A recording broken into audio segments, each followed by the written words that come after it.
Txano gorritxo deitzen zioten neskatu, baten pasartetxo bat daukatzuentzako. Neska hau beti zen prest enkargutarako, ta beti prestamaren esanetarako, maitagarria bezain zintzoa zelako.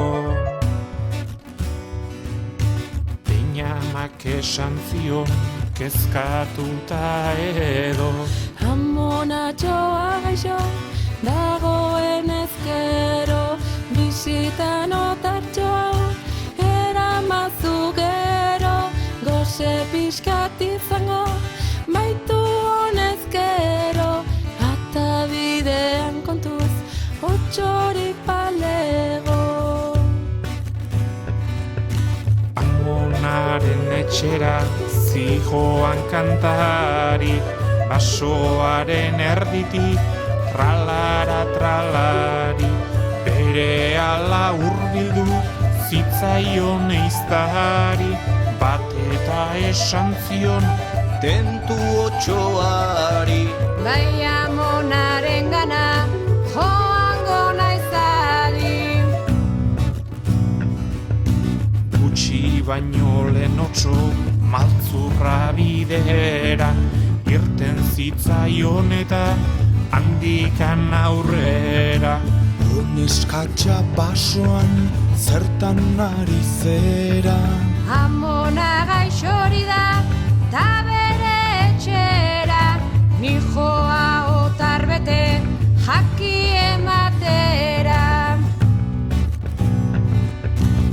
Ala otso maltzurrak esan zion bela, amonaren etxea ezaguntzuela, ta bertara joateko bibibe zeudela, bata bestea baino motzagoa zela, ta bide motzenetik joan zitekeela.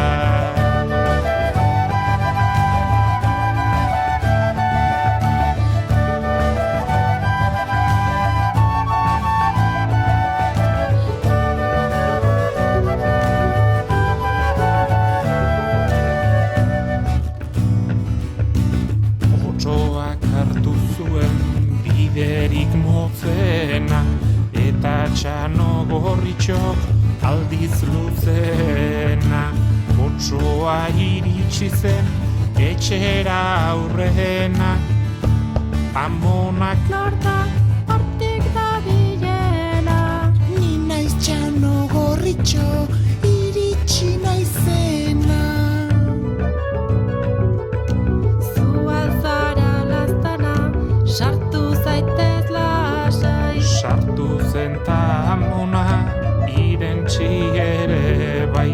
Otsoak denborarik ez zuen galdu nahi, amonaren arropez oean zen ernai. Txano gorritxoara noiz iritsiko zai.